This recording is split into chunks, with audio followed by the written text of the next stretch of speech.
汶水老街，这里的旧砖瓦都有着客家发展所留下的历史痕迹。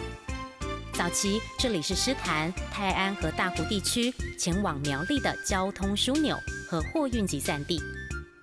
老街上光绪8年开业的百年米店，正是当年繁华景象最好的见证。这条街啊，这个车水马龙，那个人啊，来来往往的人都很多，有一多啊来这里买米的人啊，所以这个生意都很好。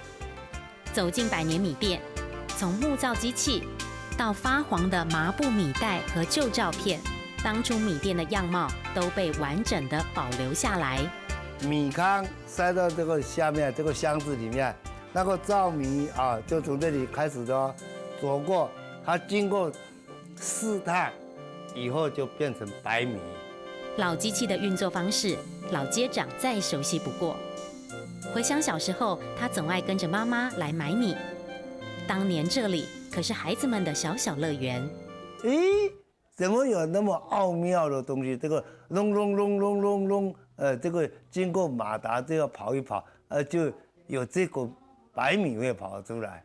我看到这个龙骨鸡，我很好奇呀、我就会时常，会跑来这里偷偷的玩，爸爸妈妈没有看到，我又跑来这里玩了，玩他这个小龙骨鸡啊。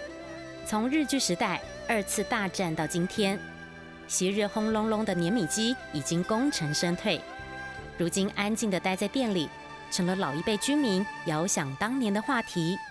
但道不尽的是那一段难以忘怀的美好岁月。上课喽！有一朵